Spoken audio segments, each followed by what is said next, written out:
ইষ্টপ্রাণ দাদা ও মায়েদের জানায় আন্তরিক জয়গুরু। আমি এখন এসেছি সৎসং বিহার শিলচরে।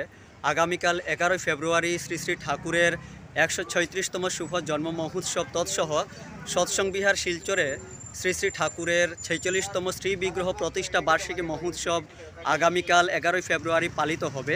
আজ শুভ উদ্বোধন 2:30 হবে। তো আজকের কিছু অপূর্ব মুহূর্ত এই ভিডিওর মাধ্যমে আমি তুলে ধরবো আপনাদের সম্মুখে। তো আপনারা কন্টিনিউ থাকবেন। জয়গুরু।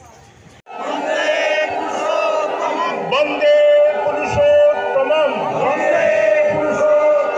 পরম প্রেমময় শ্রী শ্রী ঠাকুর অনুকূল চন্দ্র জি কি, পরম প্রেমময় শ্রী শ্রী ঠাকুর অনুকূল চন্দ্র জি কি, পরম প্রেমময় শ্রী শ্রী ঠাকুর অনুকূল চন্দ্র জি কি, পরমারাধ্য জগৎ জননী শ্রী শ্রী পরমা কি, परम पूज्य पादो श्री श्री बर्दा की, परम पूज्य पादो श्री श्री आचार्य देव की, परम पूज्य संघ की, सत संघ की, वंदे पुरुषोत्तमम,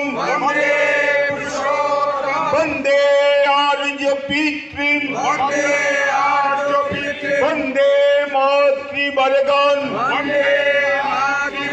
वंदे अहं कृष्टि दैवतं, वंदे पुरुषोत्तमं,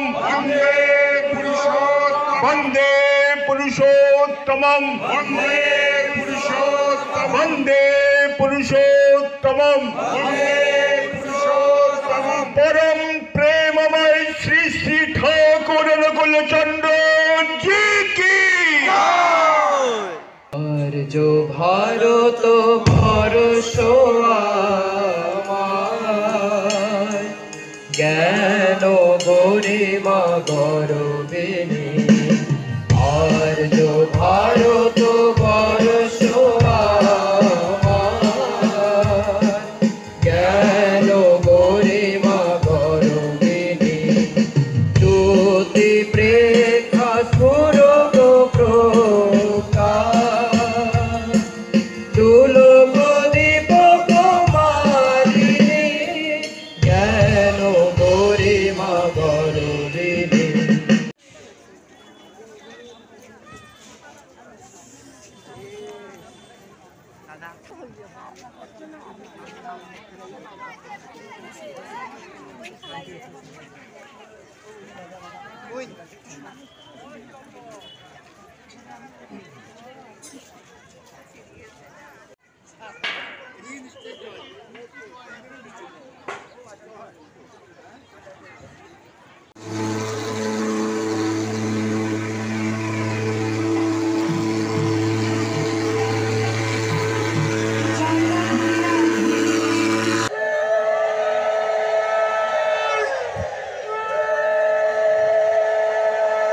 बार बार करो विनती राधा स्वामी आगे, दया करो दाता मेरे चित चरण में लागे, जन्म साधु संग ही देवनित परम गुरु दाता रे, साधु संग ही देवनित परम पिता दाता।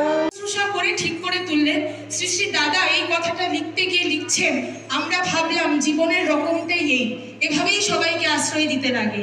এই তো পতির প্রতি আকৃষ্টা নারী আর সন্তানও হচ্ছে তেমনি, জীবনের ধরনকে দেখছে অন্যভাবে। চলে আসে আচার্যদেবের কথায়। আর কোন এক্সাম্পল নেব? কয়েকদিন আগেই তো এই যে আমাদের গুয়াহাটিতে বড় উৎসব হয়ে গেল, সেখানে এসে নিজেই বললেন তিনি দোদুল্যমান অবস্থায় ছিলেন, আসবেন কিনা না। পূজনীয়া সাধনাদি রচিত প্রার্থনা। আমার ইষ্ট, আমার আদর্শ, আজ থেকে আমার জীবন তোমার বৃদ্ধি আমার বৃদ্ধিকে স্পর্শ করুক, তোমাকে প্রতিষ্ঠা করাই আমার জীবনের সর্বপ্রধান ব্রত হোক। নারীর তুমি আমার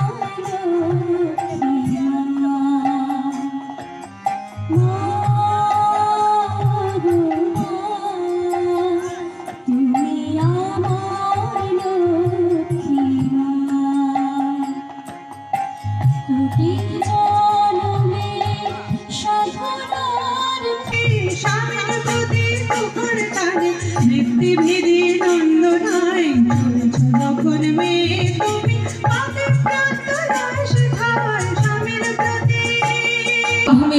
গর্বিত প্রণাম। উপস্থিত সকলকে জানাই আমার শ্রদ্ধানন্দিত রাও জয়গুরু, সেই সঙ্গে আমার বয়োজ্যেষ্ঠদেরকে জানাই যথাস্থানে প্রণাম। আমার আজ আলোচ্য বিষয় আচার্যদেবের নির্দেশিত ডিপি ওয়ার্কস।